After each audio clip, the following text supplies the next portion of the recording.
Personal médico. ¿Cómo fue la primera muerte de un paciente para ti? Enfermera aquí. Era mi primer día de mi carrera. Por mi cuenta, cuando me asignaron una recién nacida que estaba muriendo a causa de un tumor congénito que se estaba descomponiendo y causando estragos en su cuerpo. A mitad de mi turno del día siguiente, día 2 de carrera. Ella murió, simplemente se desvaneció, esencialmente porque se había convertido en un paliativo unos días antes de conocerla. Estábamos en una sala de hospital y a mi antiguo preceptor se le asignó otro paciente.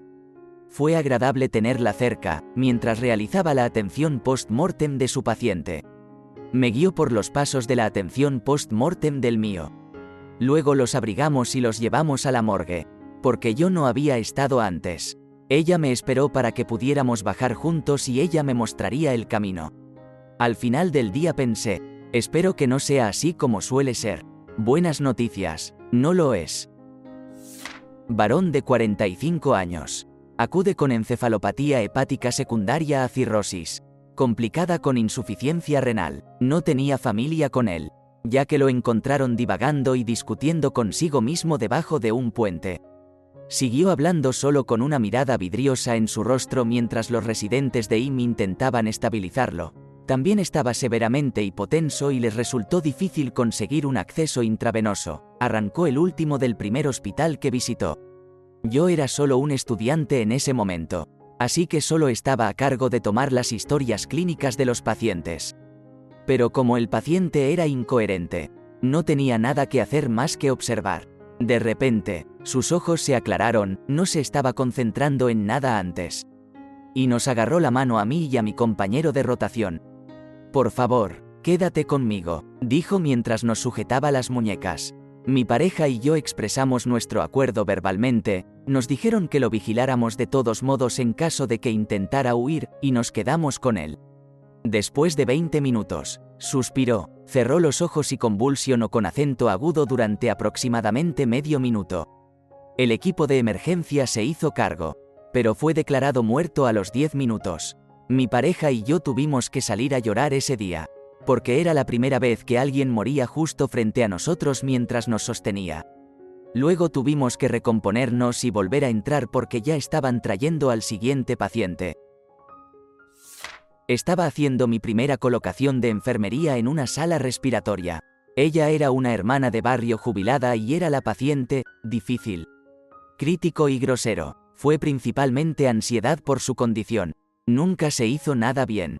Ayudarla a lavarse le tomó más de una hora ya que tenía una afección de la piel que requería diferentes cremas que debían absorberse antes de permitirle aplicar las otras cremas. Estaba tan sin aliento que le tomó mucho tiempo trasladarse del inodoro a la cama. Hablaba de su carrera y de que las enfermeras de la sala no hacían las cosas bien.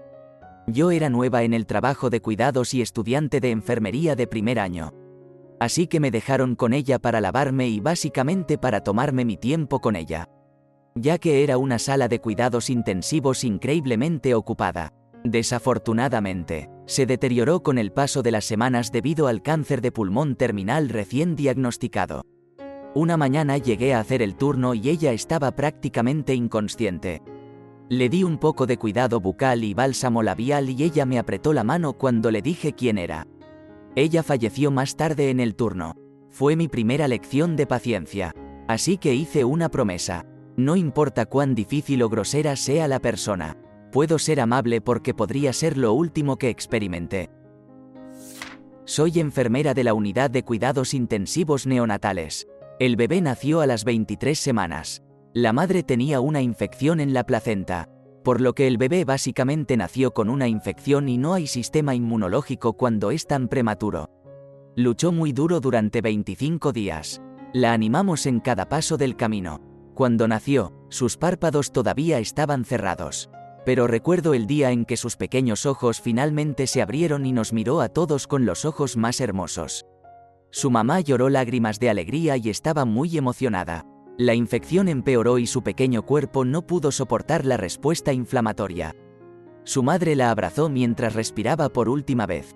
Dediqué tiempo a brindarle cuidados post-mortem meticulosos. La bañé, la vestí, le canté y la abracé un rato. Fue la primera vez que pude abrazarla y la mecí mientras cantaba y le decía lo mucho que la amo. Le agradecí por compartir su luz brillante con un mundo tan oscuro. La llevé en brazos hasta la morgue y caí de rodillas cuando tuve que ponerla en el casillero. Luego tuve que regresar a mi unidad y trabajar 8 horas más como si nada hubiera pasado. Todavía hablo con su madre. Aunque han pasado años, son como una familia para mí y estoy muy agradecida de conocerlos. Su dulce bebé estará por siempre en mi corazón. Fue en mi tercer año de la escuela de medicina durante mi rotación quirúrgica. Había una mujer de unos 50 años que tenía una obstrucción del intestino delgado y necesitaba una exvuelta. Tuve la oportunidad de charlar con ella el día de la cirugía y ella me dijo que su familia no sabía que ella estaba allí porque no quería ser una molestia para ellos. Antes de llevarla de regreso a la cirugía, su expresión cambió y vi que sus ojos comenzaban a llorar. Le pregunté si todo estaba bien y ella respondió con voz temblorosa: «Tengo miedo». Tomé su mano y le dije que la íbamos a cuidar y que la veríamos del otro lado. Esto pareció darle algo de consuelo. La cirugía salió bien y la regresaron a su habitación. A la mañana siguiente entré y descubrí que había fallecido durante la noche debido a una educación física masiva. Esa interacción permanece conmigo hasta el día de hoy. Un tipo ingresado con una presunta neumonía por aspiración, caso triste. Un hombre de unos 40 años que sufrió una lesión cerebral traumática después de caerse de un andamio en el trabajo. Y que tenía cierto grado de parálisis vulvar e ingresos recurrentes por aspiraciones. Según informaron sus cuidadores, como tosiendo un líquido marrón sucio. Me entregaron para realizar una gasometría arterial y, mientras tenía la aguja en su muñeca, se desplomó hacia atrás. Llamé a la campana de emergencia. Cogí la camilla de emergencia y comencé la reanimación cardiopulmonar, colocando una sonda de Guedel y una vía aérea nasofaríngea. El líquido marrón comenzó a subir por la sonda de Guedel y la vía aérea nasofaríngea. Resultó que el líquido marrón sucio era vómito de pozos de café. Trabajamos con él durante unos 25 minutos sin recuperación de la circulación espontánea antes de llamarlo. Mi primer año como médico fue bastante traumático. La doctora del turno de día me llamó para decirme que no recordaba si le había recetado antibióticos regulares o de emergencia y me preguntó si me importaría comprobarlo y en mi estado de semi-shock le dije simplemente: «Oh, no te preocupes, murió, no fue mi mejor momento». Mujer de mediana edad sin hogar, procedente de 10 estados de distancia. Llegó de un autobús con un estado mental alterado y se determinó que tenía cáncer de mama metastásico. Estuvo en el hospital durante meses debido a su comportamiento violento, impredecible, debido a metástasis en su cerebro y a la necesidad de medicamentos parenterales. Los últimos días antes de morir estuvo lúcida y habló de su vida. Intentamos pasar todo el tiempo que pudimos caminando y hablando con ella. El día que falleció dejó de comer, de caminar, de hablar, dejó de respirar normalmente, se ensució y la limpiamos, poniéndola lo más cómoda posible con almohadas y medicamentos. Todos nos quedamos alrededor después de que la ubicamos y nos miramos fijamente, sabiendo que tal vez no la tengamos por mucho más tiempo. Nuestra enfermera a cargo se inclinó hacia ella y le dijo: «Sabes que te amamos, ¿verdad?». Su última palabra fue: «Sí». Fueron al menos un par de semanas con todo el personal de un piso de luto mientras intentaban seguir adelante. El primero que recuerdo vagamente fue hace unos 20 años. Yo era un joven paramédico en ese momento. El paciente era un hombre de mediana edad con paro cardíaco. Lo codificamos hasta que llegamos al hospital y lo llamaron poco después de nuestra llegada. Sin embargo, recuerdo haber llorado por este extraño. Recuerdo que allí me consolaron los profesionales más mayores y con más experiencia, quienes me dijeron que no es pecado llorar cuando muere el paciente, que a mucha gente le pasa cuando ve morir a una persona por primera vez. Y no es un signo de debilidad, es una señal de que eres un ser humano con un sentido funcional de empatía. Desde entonces, he visto morir a un montón de personas. En el campo, cuando trabajaba en servicios médicos de emergencia, en el lado de los pacientes hospitalizados, tanto lo esperado como lo inesperado. He pasado la mayor parte de mi carrera en urgencias, donde la muerte y el morir vienen con el trabajo. He trabajado en algunos hospitales donde se ven varias muertes en un turno en un mal día. He visto morir a cientos de personas. También veo llorar a jóvenes. A menudo cuando ven morir a su primer paciente. Por lo general, una persona que lo sigue, un estudiante de enfermería o de medicina, o tal vez alguien que simplemente tiene una disposición amable. Y pienso en mí mismo, llorando en la sala de traumatología 2 de St. Mary's, hace 20 años y con muchos callos. Les doy un Kleenex y un abrazo si quieren y les digo que no es pecado llorar cuando se muere tu paciente. Que a mucha gente le pasa cuando ve morir a una persona por primera vez. Y no es una señal de debilidad, es una señal de que eres un ser humano con un sentido funcional de empatía. Solo recuerdo vagamente la primera muerte, normal, pero sí recuerdo mi primera muerte traumática al comienzo de la residencia. Paciente con demencia de inicio temprano, señora de unos 50 o 60 años. El equipo de habla y golondrina recomienda que ya no pueda comer ni beber. Es demasiado peligroso. La familia se niega a creer que esto exista.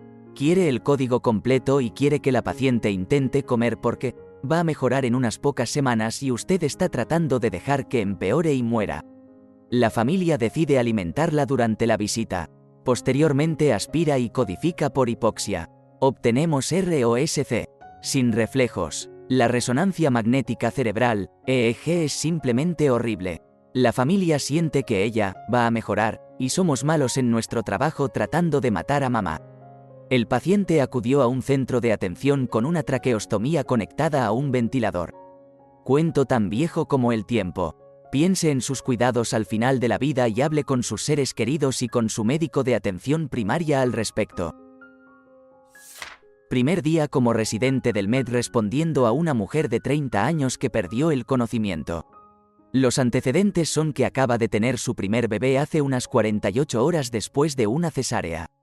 Descubrimos que tenía un paro cardíaco. Se inició RCP y se prolongó durante 45 minutos. Finalmente, se optó por un medicamento para descomponer los coágulos de sangre en caso de que el paro se debiera a una embolia pulmonar. Esto lograr el retorno de la circulación espontánea, pero posteriormente sangró por la herida de la cesárea. Lo llamamos entonces. La investigación forense confirmó que fue arrestada en un P masivo. El equipo obstétrico se había olvidado de registrar los anticoagulantes, que era una práctica estándar para prevenir la TVPP durante el período posparto en este grupo de pacientes. Lo sorprendente fue que su bebé estuvo en la esquina todo el tiempo mientras se realizaba la RCP. Caso difícil. Tenía unos 40 años y padecía esquizofrenia. Tuvo una traqueotomía y fue ingresado en la sala de otorrinolaringología. No tenía familiares que se quedaran con ella y terminó con una obstrucción tubárica mientras toda la sala dormía. Se atragantó en silencio hasta que la enfermera la vio y luego succionó las secreciones a través de la traqueotomía. Después de la reanimación, la trasladaron a la unidad de cuidados intensivos de otorrinolaringología, donde yo estaba de guardia. Ella sufrió encefalopatía isquémica hipóxica debido a ese incidente de asfixia y posteriormente falleció 5 días después. Había sido médico durante aproximadamente 3 meses cuando tuve la primera muerte de un paciente, personal. Mi primer trabajo fue en un departamento de emergencias muy ocupado. Como alguien muy joven, los pacientes muy enfermos no solían venir solos a verme. Los vería, pero con mucho apoyo de médicos más experimentados. Y el médico superior sería la persona que asumiría la responsabilidad. Esta mujer de 90 años llegó de una residencia de ancianos con una isquemia en la pierna izquierda. Esto significa que el flujo de sangre a su pierna se había detenido. Había una obstrucción en la arteria. Fue una tarde muy ocupada. Estábamos ocupados con un aumento de la gripe, era invierno, y varios miembros del personal estaban enfermos. El departamento estaba lleno. Esta pobre anciana estaba en un cubículo en la concurrida zona de recepción de ambulancias. Llamé al médico de guardia. Él la revisó y básicamente dijo que no podían hacer nada por alguien tan frágil. Entonces ella siguió siendo mi paciente. Ella era la viejita más dulce. Había perdido a su marido unos años antes y no tenían hijos. Por lo que su pariente más cercano era una sobrina que vivía cerca. A quien llamé y le pedí que pasara. Les expliqué a ella y a su sobrina lo que iba a pasar. Y que no podríamos eliminar el coágulo y salvarla. Es muy extraño decirle a alguien que está completamente alerta, lúcido y hablador que va a morir. y que va a morir muy pronto. Le receté medicamentos a mi paciente para asegurarme de que no sintiera dolor. La llevé a una habitación lateral en lugar de estar en un área cerrada con cortinas y seguí controlándola a ella y a su sobrina. Falleció pacíficamente esa noche, con su sobrina a su lado. Al día siguiente, su sobrina entró al departamento, a pesar de no haber dormido, para buscarme. Ella quería darme las gracias. En sus palabras, gracias por cuidar a de la tía. Ese cuidado y amor es todo lo que ella quería. Todavía me acompaña y espero que así sea siempre. Incluso cuando no pueda arreglar a su paciente, puede marcar una gran diferencia en el tiempo de alguien, y también en el de sus amigos y familiares. Estaba en mi primer día de rotaciones en la unidad de cuidados neurocríticos, y el primer día de rotaciones clínicas. Y mi preceptor tuvo que responder a un traumatismo al llegar a la sala de emergencias.